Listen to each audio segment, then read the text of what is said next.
இப்போ பார்த்தீங்கன்னா இது வந்து அட்வான்ஸ் மாடலில் வந்துட்டு என்ன பண்ணியிருப்போம் அப்படின்னா எதுவுமே ஸ்டிச் பண்ணல, ஒன்லி நெக்கை ஒரு தையல் போட்டுட்டு கொதறு போட்டிருக்கேன்.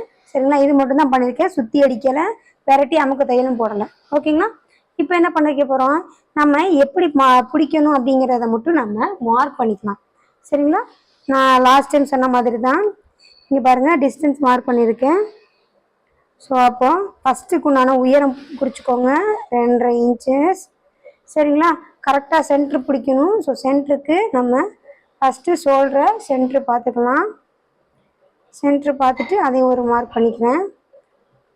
மார்க் பண்ணிவிட்டு இங்கே பிடிக்கிறதுக்கும் 1.25 இன்ச்சஸ்ஸு. ஸோ வந்து 3 புள்ளியும் மார்க் பண்ணி இந்த 3 புள்ளியும் ஃபஸ்ட்டு நான் இணைச்சிக்கிறேன். இப்போ இணைச்சி வச்சு இப்போ முதல் புள்ளிக்குண்டான 3 முக்கோணத்துக்குண்டான பாயிண்ட்டையும் நான் ஜாயின் பண்ணிக்கிறேன். ஓகேங்களா, இப்போ முதல் 3 புள்ளிக்குண்டான பாயிண்ட் ரெடி. செகண்ட் பாயிண்ட் எங்கே வரும், கொக்கி பட்டன் இருக்கும் இல்லைங்களா, அந்த பக்கத்துக்குண்டான சென்டர் பிடிச்சி அதோட லென்த் பார்த்தீங்க அப்படின்னா 2 இன்ச்சு. ஸோ 2 இன்ச்சையும் மார்க் பண்ணிக்கிறேன். ப்ளஸ் வந்து 1/2 இன்ச்சு பிடிப்போம். ஸோ 1/2 இன்ச்சுக்கு வந்துட்டு ஃப்ரண்ட் அண்ட் பேக்கு ஒரு 1/4 இன்ச்சுக்கு மார்க் பண்ணிக்கிறேன். மார்க் பண்ணி அதையும் நான் முக்கோணமாக இணைச்சிக்கிறேன். ஸ்டார்டிங்கில் தான் இந்த மாதிரி நீங்கள் முக்கோணம் போடுற மாதிரி இருக்கும், போக போக உங்களுக்கு இது தேவைப்படாது. மார்க் பண்ணிவிட்டு முதல் புள்ளியோட இணைச்சிக்கோங்க. முதல் புள்ளியோட இணைச்சிக்கிட்டாச்சு. இணைச்சிக்கிட்டு இதோட டிஸ்டன்ஸ் பார்ப்போம். ஸோ டிஸ்டன்ஸ் பார்த்தீங்கன்னா 2 இன்ச்சு. அதையும் மார்க் பண்ணி எக்ஸ்ட்ரா 1/4 இன்ச்சு டிஸ்டன்ஸில் நம்ம பிடிக்க போகிறோம். அதையும் நம்ம மார்க் பண்ணிடுவோம். மார்க் பண்ணி இதுக்கு உண்டான முக்கோணத்தையும் நம்ம வரைஞ்சிக்கலாம். ஸோ இப்போ பாருங்கள், நம்ம 3 புள்ளிக்குண்டானதையும் ஒரு ஷார்ட்டாக குயிக்காக சொல்லி முடிச்சுட்டேன். நம்ம 3 புள்ளியும் மார்க் பண்ணிட்டோம். இப்போ மார்க் பண்ணிவிட்டு இந்த 3 புள்ளியும் எப்படி பிடிக்க போகிறோம் அப்படின்னா, உங்களுடைய ஃப்ரண்ட் தட்டை முன்னாடி பிரட்டிக்கோங்க. இந்த மாதிரி பிரட்டிட்டு, சரிங்களா, பிரட்டிட்டு அமுக்கு தையல் போட்டுற வேண்டாம். பிரட்டிட்டு சுற்றியும் அடிச்சிட வேண்டாம். கரெக்டாக வச்சுட்டு ஃபஸ்ட்டு முதல் புள்ளி இணைச்சிக்கலாம். முதல் புள்ளியில் முதல் கோடு இருக்குங்களா, சென்டராக ஒரு கோடு, அந்த கோடு மட்டும் இப்போ ஒரு தையல் போட்டுக்கோங்க. ஸ்டெப் பை ஸ்டெப்பாக நல்லா பார்த்துக்கோங்க. முதல்ல ஒரு நெட்டு தையல் போடுறேன்.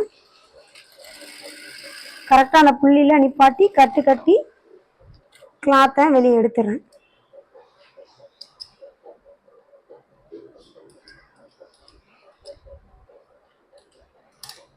இங்கே பார்த்தீங்களா, முதல்ல ஒரு புள்ளிக்கு கோடு இணைச்சாச்சு.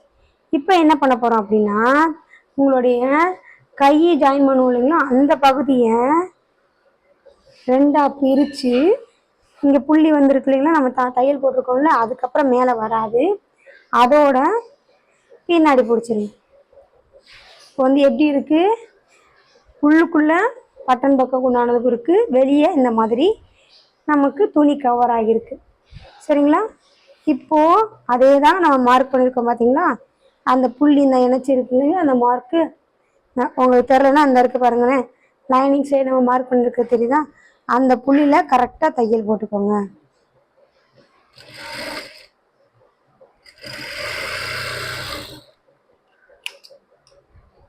இதுக்கு தான் மார்க் பண்ணி தைக்கணும்னு சொன்னது. ஸோ அப்போ தான் நமக்கு தெரியும். இங்கே பாருங்கள், இப்போ நான் விரிச்சிட்றேன். விரிச்சிட்டு ஃப்ரண்ட் சைடு காமிக்கிறேன் பாருங்கள். இங்கே பாருங்கள் எவ்வளோ அழகான அந்த ஷார்ப் கிடச்சிருக்குன்னு. ஃபஸ்ட்டு புள்ளி கிடச்சிருச்சு. பின்னாடி பார்த்தீங்களா ஒரு சின்ன பிசுறு கூட இருக்காது. பாருங்கள், இதே மாதிரி தான் நம்ம 3 புள்ளியும் தைச்சிக்க போகிறோம். இப்போ 2வது புள்ளி பார்த்தீங்க அப்படின்னா அதே மாதிரி சென்டராக ஒரு சென்டருக்கு மார்க் பண்ணிக்கலாம். அதுலேருந்து ஒரு நெட்டு தையல் போட்டுக்கோங்க. கரெக்டாக கட்டி எப்போவுமே முடிங்க.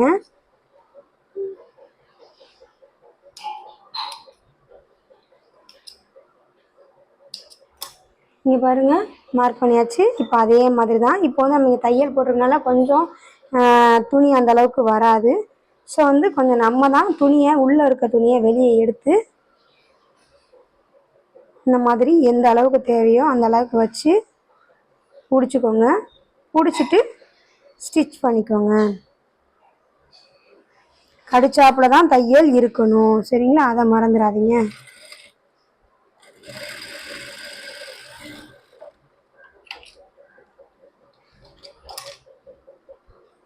இப்போ இங்கே பாருங்கள், நம்ம ரெண்டாவதுக்குண்டான புள்ளியும் ஜாயின் பண்ணிட்டோம்.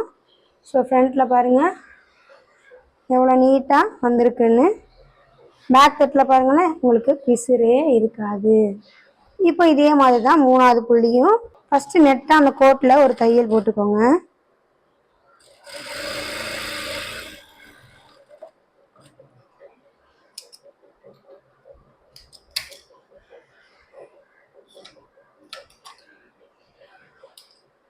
இப்போது அதே மாதிரி லெஃப்ட் சைடுக்குண்டான அந்த கை ஜாயின் பண்ணுறதுக்குண்டான பகுதியில் உள்ள துணியை வெளியில் எடுத்துக்கோங்க.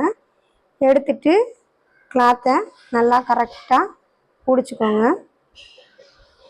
மேலே ஷோல்ட்ரு எதுக்காக நான் பாயிண்ட் கரெக்டாக பிடிக்க சொன்னேன்னா, இந்த 3 புள்ளியும் ஒரே ஈவனாக வரணுங்கிறதுக்காக தான்.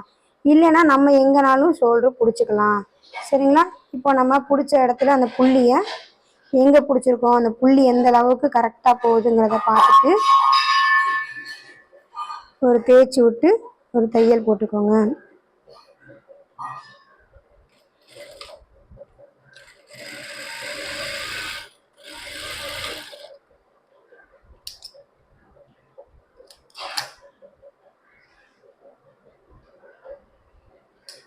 இங்கே இப்போ நான் விரிச்சிட்டேன், உங்களுக்கு காமிக்கிறேன். இங்கே பாருங்கள், ஃப்ரண்ட் தட்டோட ஃபினிஷிங் பாருங்கள் எவ்வளோ நீட்டாக இருக்குதுன்னு.